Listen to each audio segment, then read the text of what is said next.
कहते हैं जोड़ियां आसमान से बनकर आती है, लेकिन उन जोड़ियों का क्या जो मजबूरी में एक दूसरे के साथ हो, जिसमें आपको अपनी असलियत को कॉम्प्रोमाइज करना पड़े और हर पल ये सोचकर डरना पड़े कि कहीं मेरी सच्चाई सभी के सामने न आ जाए। ऐसी ही कुछ स्टोरी है शार्दुल ठाकुर उर्फ राजकुमार राव और सुमन सिंह उर्फ भूमि पेडनेकर की, जिनकी बधाई दो ने आज थिएटर में एंट्री मार ली है। बिना देरी करते हुए रूबरू करवाते हैं आपको फिल्म के क्विक रिव्यू से। दरअसल सुमी और शार्दुल होमोसेक्सुअल हैं और उत्तराखंड के ऐसे परिवारों से ताल्लुक रखते हैं जहां वो अपने घर और समाज में अपनी सेक्सुअलिटी को उजागर नहीं कर सकते। सुमी एक पीटी टीचर है, जबकि शार्दुल पुलिस डिपार्टमेंट में काम करता है। क्या है फिल्म की कहानी?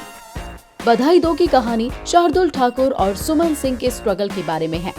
शार्दुल गे कम्युनिटी का हिस्सा है और सुमन उर्फ सुमी लेस्बियन है।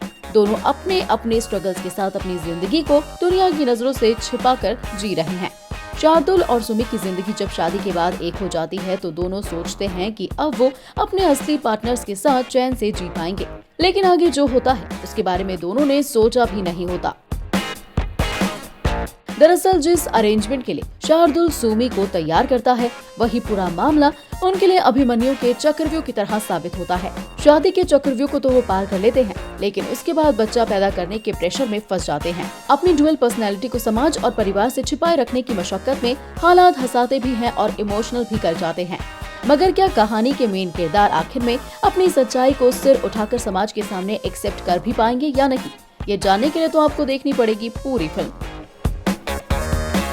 कैसी है राजकुमार राव और भूमि पेडनेकर की एक्टिंग? राजकुमार राव ने शार्दुल ठाकुर के किरदार को बेहतरीन अंदाज में निभाया है। राजकुमार इस तरह से अपने किरदार में रमे हैं कि आपको लगता ही नहीं है कि शार्दुल एक फिक्शनल कैरेक्टर है। एक गे पुलिस के रोल में राजकुमार राव ने अपने किरदार की इनसिक्योरिटी, डर, हिचक, यहाँ तक कि बचपन से सीखी और देखी टॉक्सिक मैस्कुलिनिटी को बढ़िया अंदाज में निभाया है।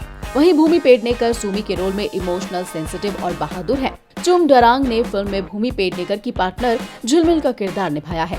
कहा जा सकता है कि उनका बॉलीवुड डेब्यू सफल रहा। सीमा पाहवा, शिबा चड्डा, लवलीन मिश्रा, नितेश पांडे इस फिल्म में सपोर्टिंग कास्ट में हैं। सभी ने अपने किरदारों को अच्छे से निभाया है। कॉमेडी प्लस इमोशंस का तड़का। डायरेक्टर हर्षवर्धन कुलकर्णी ने फिल्म बधाई दो में कॉमेडी के साथ साथ इमोशंस को भी भरा है। उन्होंने फिल्म में दिखाया है कि अपनी सच्चाई को छिपाते हुए लोग कैसे अकेले पड़ जाते हैं। सबसे ज्यादा इंसान को कोई चीज खटकती है तो वो ये है कि वो खुलकर अपनी जिंदगी के बारे में अपनों से ही बात नहीं कर सकता। कुल मिलाकर आपको फिल्म देखनी चाहिए या फिर नहीं। राजकुमार राव और भूमि पेडनेकर इस फिल्म के साथ बड़े पर्दे पर पहली बार नजर आ रहे हैं और इनकी जोड़ी बढ़िया लग रही है। लंबे लॉकडाउन के बाद थिएटर जाकर एक हल्की फुल्की फिल्म का मजा लेना चाहते हैं तो बधाई दो एक बार देखी जा सकती है। क्रेजी फॉर बॉलीवुड की तरफ से राजकुमार राव और भूमि पेडनेकर की फिल्म को 4 स्टार्स आउट ऑफ 5। अगर आपने भी देख ली है मूवी तो कमेंट बॉक्स में बताना बिल्कुल ना भूलिएगा कि आप मूवी को कितने स्टार्स देना चाहेंगे। बॉलीवुड की latest news, gossip, film reviews, song reviews के लिए सब्सक्राइब करें हमारे चैनल क्रेजी फॉर बॉलीवुड को। And yes, don't forget to press the bell icon ताकि हमारे चैनल पे आई कोई भी नई इन्फॉर्मेशन आप बिल्कुल भी मिस ना कर पाएं।